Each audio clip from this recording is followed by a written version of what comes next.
Hello दोस्तों, मैं Hansraj Kumawat expert nursing classes में आप सभी का एक बार फिर से स्वागत करता हूं। आज हम बात करेंगे फ्रेंड हम झारखंड सीएचओ के एग्ज़ाम पेपर के बारे में। जो सीएचओ के एग्ज़ाम के अंदर ज़्यादातर जो क्वेश्चन है प्रीवियस सीएचओ के पेपर से पूछे जाते हैं, इसलिए फ्रेंड वीडियो को एक बार देख लें पूरा एंड तक। इसके साथ ही जो फ्रेंड आप सीएचओ ही नहीं, जो अदर एग्ज़ाम होते हैं उनके लिए भी इंपॉर्टेंट क्वेश्चन है ये, क्योंकि ऐसे जो क्वेश्चन होते हैं बहुत ही इंपॉर्टेंट क्वेश्चन है। जो क्वेश्चन पूछे गए झारखंड सीएचओ के अंदर बहुत ही इंपॉर्टेंट क्वेश्चन है, इसलिए आप कोई भी एग्ज़ाम देने से पहले, स्पेशली सीएचओ एग्ज़ाम देने से पहले आप इस वीडियो को पूरा जरूर देख लें। तो चलिए हम स्टार्ट करते हैं।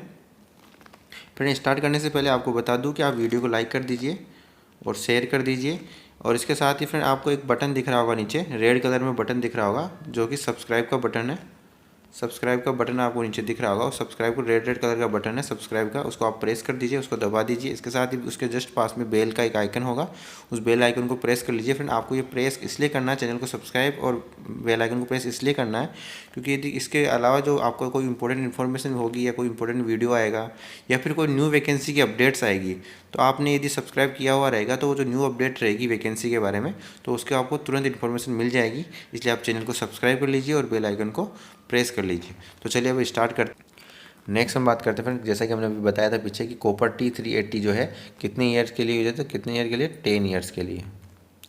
नेक्स्ट हम बात करते हैं next question, which can provide MTP using the medical method as defined by the MTP act. Who can provide MTP using the medical method as defined by the MTP act. Option A registered medical practitioner, option B medical officer, option C nurse and option D chemist. तो friend इसके लिए जो MTP act के लिए जो है मेरे को कौन जो है एमटीपी एक्ट के अंदर दिया, तो कौन प्रोवाइड करवाता है, तो कौन करता है, registered medical practitioner. Option A क्या है राइट आंसर। नेक्स्ट हम बात करते हैं full form of PPI IUCD. इसकी फुल फॉर्म क्या है फ्रेंड, पीपीआई आईयूसीडी की तो फुल फॉर्म क्या है, post partum intrauterine contraceptive device. तो फुल फॉर्म क्या है friend, post partum intrauterine contraceptive device. तो जो ऑप्शन जो बी है हमारा राइट आंसर है, post partum intrauterine contraceptive device. किसका फुल फॉर्म है, पीपीआईयूसीडी का। नेक्स्ट बात करते हैं, beside the condom which among the following is another barrier method of birth control. यानी कंडोम के अलावा कौन सा जो अनदर बैरियर मेथड है जो कि बर्थ कंट्रोल के लिए, तो वो क्या है फ्रेंड, डायफ्राम। ऑप्शन ए क्या है राइट आंसर है डायफ्राम। जो डायफ्राम है वो भी बैरियर मेथड के काम में, बैरियर मेथड की तरह काम करता है। नेक्स्ट हम बात करते हैं, which of the following which are the types of available intrauterine contraceptive device. कौन सा जो है इंट्रायूटेराइन टाइप का जो डिवाइस है, इंट्रायूटेराइन कॉन्ट्रासेप्टिव डिवाइस है, कौन से टाइप का अवेलेबल रहता है, कौन सा, कॉपर एंड हार्मोनल। जो ऑप्शन ए है हमारा राइट आंसर, कॉपर एंड जो हार्मोनल होता है वो इंट्रायूटेराइन कॉन्ट्रासेप्टिव डिवाइस होता है। जैसे कि हमने बताया कॉपर T380 है, कॉपर T375, ये जो है कॉपर एंड हार्मोनल्स में ही होते हैं। नेक्स्ट हम बात करें, which of the these a possible side effect of birth control pills. यानी कौन सा जो साइड इफेक्ट है बर्थ कंट्रोल पिल्स का, तो ऑप्शन ए हमारा nausea, option B irregular bleeding, option C headache and option D all of the these. तो इसका जो राइट आंसर होगा क्या friend, all of the these. जो बर्थ कंट्रोल पिल्स के साइड इफेक्ट होते हैं nausea, irregular bleeding and headache, तीनों उसके साइड इफेक्ट है, इसलिए इसका राइट आंसर क्या है, all of the above. Next हम बात करते हैं, which of these method is called natural method of family planning. यानी इनमें से कौन सा मेथड है जो कि नेचुरल मेथड है फैमिली प्लानिंग है, तो क्या है फ्रेंड, ऑप्शन है हमारा ट्रैकिंग बेसल बॉडी टेम्परेचर, ये भी नेचुरल मेथड है। Tracking changes in cervical mucus, ये भी मेथड है। Option C tracking the menstrual cycle on a calendar D, ये भी नेचुरल है। तो जो ऑप्शन डी है क्या है राइट आंसर।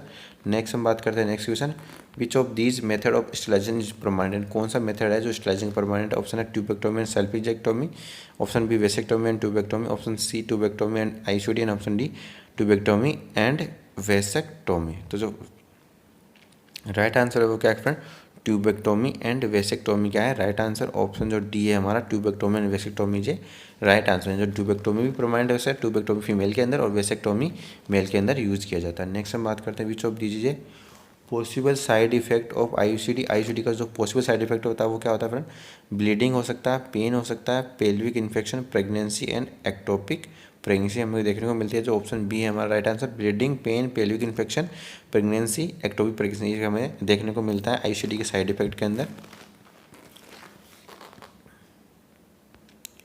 नेक्स्ट हम बात करते हैं next question, what is the total duration of treatment of multi drug resistant tuberculosis. यानी टोटल ड्यूरेशन कितना होता है treatment of multi drug resistant जो ट्यूबरकुलोसिस है उसको ट्रीटमेंट करने के लिए, तो कितना होता है फ्रेंड। ऑप्शन ए हमारा at least 24 to 27 month, option B at least 20 to 24 month, option C at least 6 to 8 month, option D at least 12 month. तो जो राइट आंसर होगा वो क्या होगा friend, at least 24 to 27 month. Option A हमारा राइट आंसर 24 to 27 मंथ जो है टोटल ड्यूरेशन होता है किसके लिए, मल्टी ड्रग रेसिस्टेंट ट्यूबरकुलोसिस के लिए। नेक्स्ट बात करते हैं, which of the following statement is incorrect, इनमें से कौन सा जो स्टेटमेंट है वो इनकरेक्ट है। तो ऑप्शन ए हमारा tuberculosis caused by mycobacterium tuberculosis, इन्होंने क्या पूछा, इनकरेक्ट कौन सा, तो ये करेक्ट है फ्रेंड, माइक्रोबैक्टीरियम ट्यूबरकुलोसिस के ट्यूबरकुलोसिस होता है। Next question, sorry not, next option, people who are expose to TB may or may not be develop the disease, यानी जो पेशेंट है जो टीबी के संपर्क एक्सपोज में है उसको डेवलप हो भी सकता है, नहीं हो सकता है, ये भी सही है। The person with talent TB infection are not infection and cannot spread infection to others। जो लेटेंट TB इन्फेक्शन होता है वो फ्रेंड नॉन इन्फेक्शियस है या लेटेंट में वो स्प्रेड नहीं होता है अदर्स में। और ऑप्शन जो है every individual who is expose to TB develop the disease, तो जो राइट आंसर है ऑप्शन डी, उसने क्या पूछा, इनकरेक्ट कौन सा है। तो फ्रेंड जो एवरी जो एक्सपोज आता है TB के एक्सपोज में, मतलब जरूरी नहीं है कि सबको TB डेवलप हो जाए, तो जो ऑप्शन डी है क्या है राइट आंसर। नेक्स्ट हम बात करते हैं, एक combination of drug is use in the treatment of tuberculosis in order to, drug का जो कॉम्बिनेशन यूज किया जाता है ट्यूबरकुलोसिस ट्रीटमेंट के लिए वो कौन एक combination of drug is use to treatment the tuberculosis in order to. Option A है reduce resistance of the pathogen to treatment, option B check sensitivity of the drug, option C check reactivity of drug and option D check hyper sensitivity of the drug. तो right answer क्या है friend, option A reduce resistant of the pathogen to treatment. जो combination of the drug का use किया जाता है treatment tuberculosis in order, तो order जो यूज किया जाता है वो क्यों किया जाता है, ताकि जो reduce resistant of the pathogen to treatment, treatment के प्रति जो पैथोजन है उसको क्या होता है, रिड्यूस के रेसिस्टेंस को रिड्यूस किया जा सके। नेक्स्ट हम बात करते हैं, next question, DOTS in reference to the tuberculosis means, DOTS का जो मतलब क्या होता है फ्रेंड, तो डॉट्स का जो फुल फॉर्म होती है क्या होती है, directly observe treatment short course. तो ऑप्शन बी जो हमारा क्या है right answer, directly observe treatment short course क्या है राइट आंसर डॉट्स का। Next question, among the following which vaccine is use to prevent tuberculosis, यानी इनमें से कौन सी वैक्सीन है जो ट्यूबरकुलोसिस को प्रिवेंट करने के लिए यूज़ की जाती है, कौन सी की जाती है फ्रेंड, BCG, जो BCG वैक्सीन है ट्यूबरकुलोसिस को प्रिवेंट करने के लिए यूज़ की जाती है। फ्रेंड जो BCG की डोज होती है वो 8 बर्थ पे लगती है, और 8 बर्थ पे जो BCG डोज लगती है वो कितनी लगती है, 0.05 ml लगती है, इंट्राडर्मली लगती है, और कौन सी आर्म में लगती है, लेफ्ट अपर आर्म में लगती है, इंट्राडर्मली लगती है 8 बर्थ पे 0.05 ml। और जो मैक्सिमम आप कब तक BCG दे सकते हो, तो वो अप टू 1 ईयर तक आप दे सकते हो, 1 ईयर के बाद आपको BCG वैक्सीन नहीं दे सकते हैं।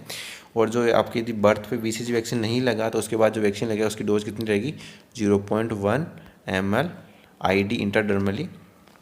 नेक्स्ट हम बात करते हैं व्हाट इज़ द इम्यूनिटी। तो फ्रेंड इम्यूनिटी क्या है, तो इम्यूनिटी क्या है, जैसा कि तो capacity of host to resistant infection, जो राइट आंसर क्या है friend, option A capacity of host to resistant infection, किसी होस्ट की या फिर किसी व्यक्ति की कैपेसिटी है जो कि इन्फेक्शन को प्रति रेसिस्ट करती है, इन्फेक्शन को रेसिस्ट करने में काम करती है, उसको क्या कहते हैं हम, इम्यूनिटी कहते हैं। जो ऑप्शन ए है हमारा क्या है right answer.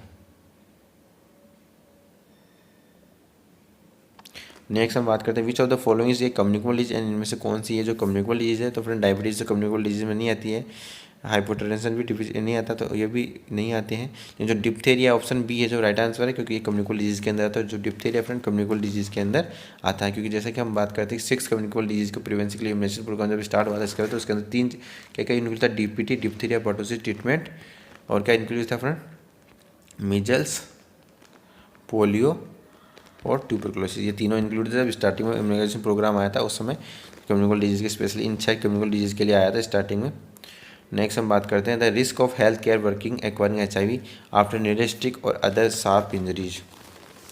The risk of health care workers acquiring HIV after needle stick or other sharp injuries, यानी यदि कोई हेल्थ वर्कर है जिसको HIV की नीडल प्रिक हो गई तो कितने परसेंट जो है रिस्क होती है, तो कितने परसेंट होती है friend, less than 0.5%। Option B क्या है right answer, less than 0.0 sorry कितना रहता है फ्रेंड, लेस देन कितना, लेस देन 0.5%, लेस देन 0.5% जो चांस होते हैं रिस्क होने के, रिस्क होती है 0.5% HIV होने की। नेक्स्ट हम बात करते हैं the object an article contaminated by HIV can be decontaminated using, यानी जो है HIV से कंटामिनेटेड जो हो गए ऑब्जेक्ट और आर्टिकल उनको डिकंटामिनेट के लिए क्या यूज़ किया जाता है, क्या कहते हैं, sodium hypochlorite solution, sodium hypochlorite solution का यूज़ किया जाता है decontamination of the HIV contaminated object. Next हम बात करते हैं most cases of post transfusion hepatitis are caused by, जो मोस्ट केसेज होते हैं ट्रांसफ्यूजन के बारे में, तो कौन सा हेपेटाइटिस की वजह से, तो हेपेटाइटिस C, जो हेपेटाइटिस जो C होता है फ्रेंड वो ब्लड ट्रांसफ्यूजन के बाद में हमें देखने को मिलता है मोस्ट केसेस जो है हेपेटाइटिस C के। नेक्स्ट हम बात करते हैं next question, which of the following is a pair of disease is caused by viruses, यानी कौन सा जो पेयर ऑफ डिजीज है जो वायरस की वजह से होता है।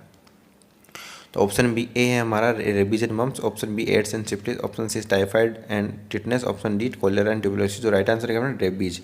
ये जो रेबीज और मम्स है वो किसकी वजह से होता है, वायरस की वजह से होता है। नेक्स्ट बात करते हैं typhoid fever is caused by. जो टाइफाइड फीवर होती है वो किसकी वजह से होती है friend, salmonella typhi, option B human papilloma virus, option C fungi and option D plasmodium vivax. तो इसका जो राइट आंसर होगा वो क्या होगा फ्रेंड, साल्मोनेला टाइफी। जो ऑप्शन ए है हमारा राइट आंसर। जो टाइफाइड फीवर होती है साल्मोनेला टाइफी की वजह से होता है। नेक्स्ट हम बात करते हैं नेक्स्ट क्वेश्चन,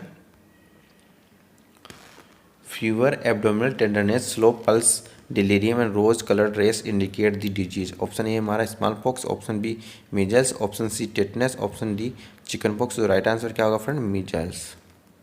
क्वेश्चन में क्या पता है, फीवर है, एब्डोमिनल टेंडरनेस है, slow pulse, delirium and rose colour rash. जो रोज कलर रेसेस किस में देखने को मिलता है, मीजल्स के अंदर देखने को मिलता है। नेक्स्ट बात Koplik spot can be seen है। जो कोप्लिक स्पॉट होता है वो किस में देखने को मिलता है, मीजल्स के अंदर ही कोप्लिक स्पॉट को में देखने को मिलता है। नेक्स्ट बात करते हैं रेबीज इज कोज्ड बाय। जो रेबीज है किसकी वजह से होता है फ्रेंड, लाइसा वायरस। इसको क्या कहते हैं, कौन सा वायरस कहते हैं, लाइसा वायरस, या फिर इसको कहते हैं रेब्डो वायरस भी कहते हैं और लाइसा वायरस भी कहते हैं इसको। रेबीज किसकी वजह से होता है, लाइसा वायरस की वजह से या रेब्डो वायरस की वजह से होता है। नेक्स्ट हम बात करते हैं next question, symptom of typhoid include all except. जो टाइफाइड का जो सिम्टम है 3 इंक्लूड है, एक को छोड़कर। एक्सेप्ट का मतलब एक को छोड़ करके। तो टाइफाइड क्या क्या सिम्टम फ्रेंड, एब्डोमिनल पेन भी हमें देखने को मिलता है, हेडेक भी होता है, लॉस ऑफ एपेटाइट भी हमें देखने को मिलता है टाइफाइड के अंदर। लेकिन जो टाइफाइड के पेशेंट के अंदर सीजर हमें देखने को नहीं मिलता है। उन्होंने क्या पूछा, एक्सेप्ट, इसलिए जो राइट आंसर क्या है, सीजर।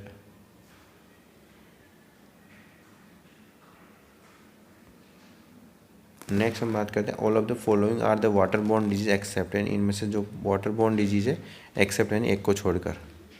ऑप्शन ए है cholera, option B mumps, option C hepatitis A and option D typhoid. तो राइट आंसर क्या होगा, तो वाटर बोर्न डिजीज़ के अंदर फ्रेंड क्या आता है, कौन सा वाटर बोर्न डिजीज़ के अंदर नहीं आता है, तो कोलेरा भी आता है, हेपेटाइटिस ए भी आता है और टाइफाइड भी आता है, तीनों आते हैं। लेकिन जो मम्स होता है वो वाटर बोर्न डिजीज़ के अंदर नहीं आता है। बाकी जो तीनों ऑप्शन है वो वाटर बोर्न डिजीज़ के अंदर आते हैं।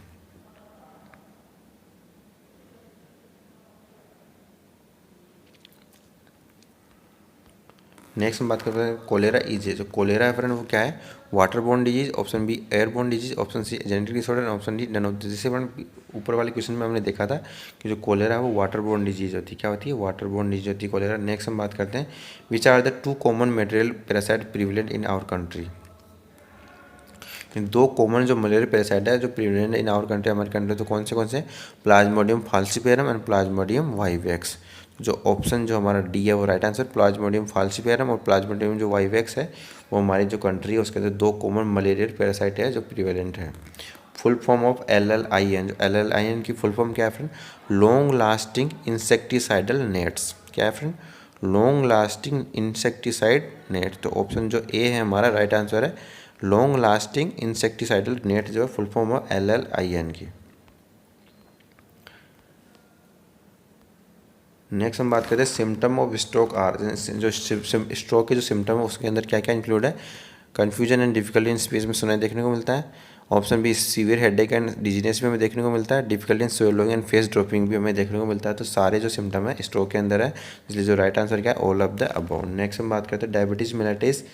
Diabetes mellitus is related to impairment in metabolism of. जो डायबिटीज़ मेलाइटिस है, जो डायबिटीज़ मेलाइटिस है वो किसके इम्प्रूवमेंट, किसके मेटाबॉलिज्म इम्प्रूवमेंट की वजह से होती है, किसके होते हैं, मेनली फ्रेंड कार्बोहाइड्रेट के मेटाबॉलिज्म की वजह से। तो ऑप्शन ये है हमारा राइट आंसर। नेक्स्ट हम बात करते हैं patient suffering from type 1 diabetes in need. यानी जो पेशेंट टाइप 1 डायबिटीज़ से सफ़र करा उसके लिए क्या नीड होती है, फिर उसके लिए इंसुलिन थेरेपी की नीड होती है। क्या होती है, इंसुलिन थेरेपी की। नेक्स्ट क्वेश्चन, यानी स्पेशल ध्यान रखिए फ्रेंड ये क्वेश्चन, टाइप 1 डायबिटीज़ में हमेशा क्या है, इंसुलिन थेरेपी ही चलती है, टेबलेट वगैरह नहीं चलती है, क्योंकि टाइप 1 डायबिटीज़ का जो मेन कारण है इंसुलिन रहता ही नहीं है, बनता ही नहीं है, इसलिए क्या होता है, इंसुलिन थेरेपी मेन काम करती है। नेक्स्ट हम बात करते हैं गैस्ट्रेशनल डायबिटीज़ अकर्स इन। जो गैस्ट्रेशनल डायबिटीज़ होती है वो किसके अंदर होती है फ्रेंड, प्रेग्नेंट वोमेन के अंदर। ऑप्शन जो डी है हमारा राइट आंसर, प्रेग्नेंट वोमेन।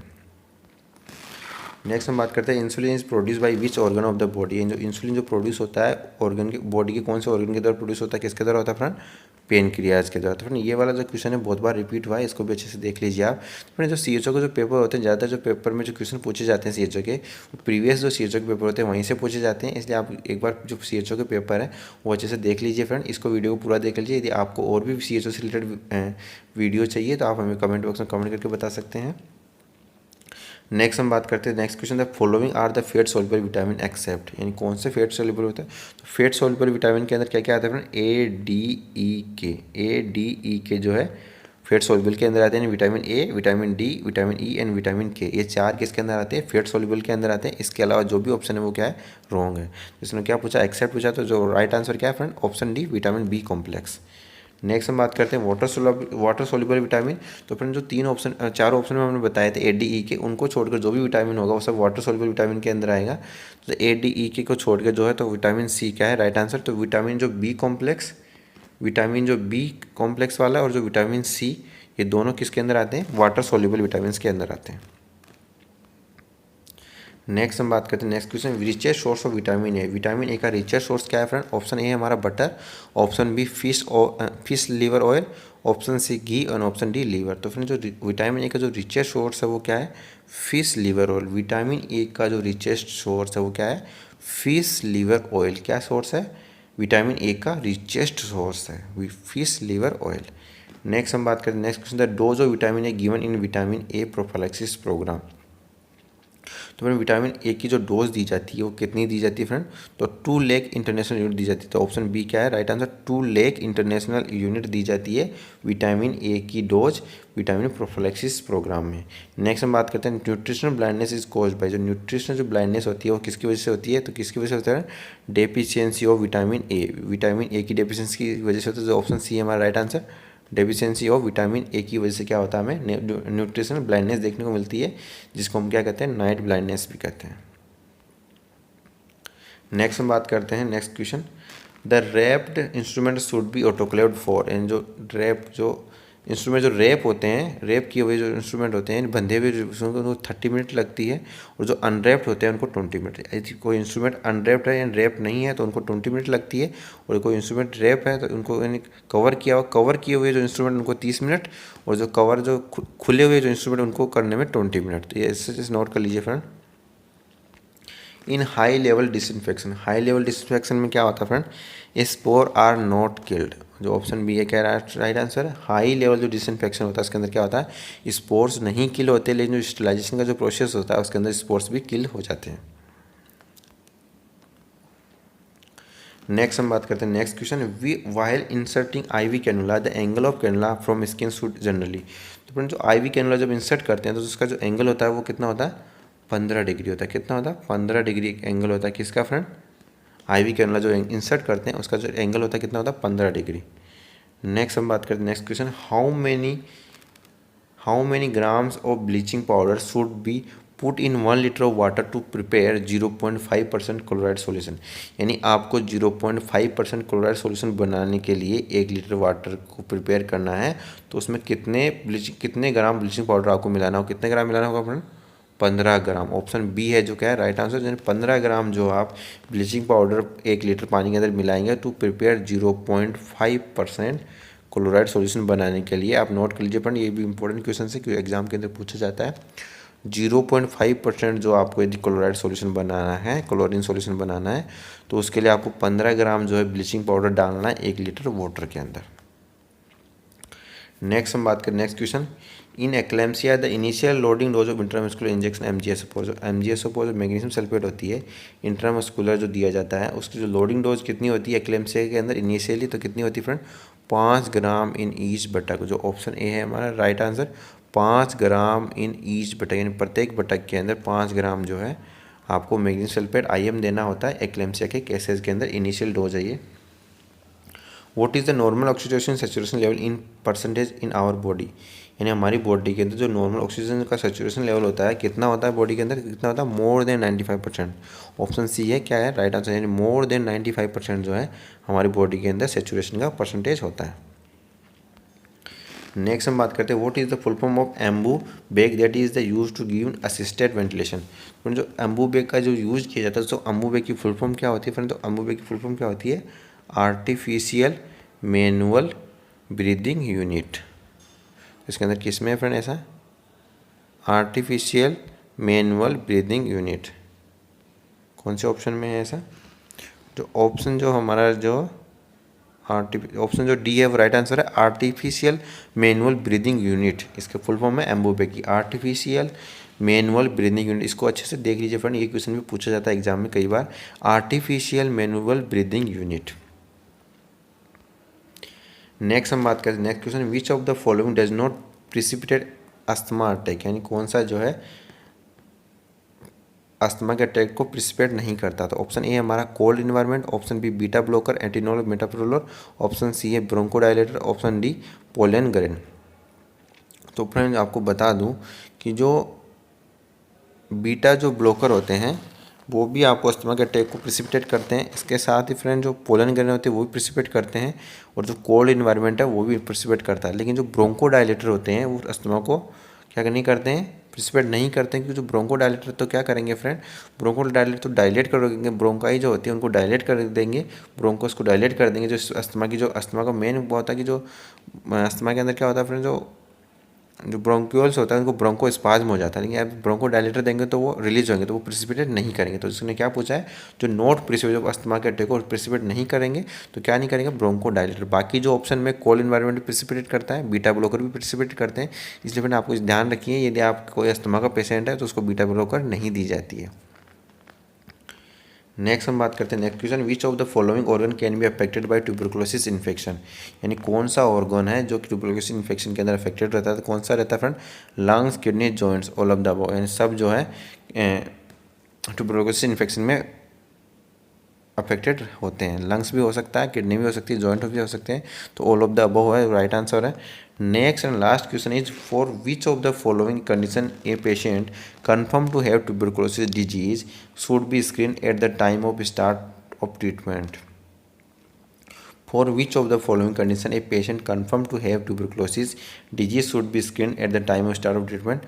तो फ्रेंड आपको जो है इसका जो राइट आंसर क्या होगा, डायबिटीज़ के अंदर भी दे सकते हैं, HIV के अंदर भी, अंडर न्यूट्रिशन के अंदर। तो जो राइट आंसर क्या होगा? All of the these. तो ऑप्शन जो डी है right answer, all of the these. Friend आपको वीडियो कैसा लगा? वीडियो को लाइक कीजिए, वीडियो को शेयर कीजिए। इसके साथ ही फ्रेंड आपको यदि वीडियो पसंद आया तो वीडियो को लाइक कर दीजिए, और यदि आपने अभी तक भी चैनल को सब्सक्राइब नहीं किया है तो चैनल को सब्सक्राइब कर लीजिए। रेड कलर के नीचे निशान दिख रहा होगा वीडियो के नीचे, इसके साथ ही बेल आइकन का निशान पास में होगा, उस बेल आइकन को प्रेस कर लीजिए। आपको बेल आइकन को और सब्सक्राइब इसलिए करना है ताकि कोई भी न्यू वैकेंसी का अपडेट आए तो वो आपको मिल सके, उसकी इन्फॉर्मेशन मिल सके, इसलिए फटाक से सब्सक्राइब कर लीजिए।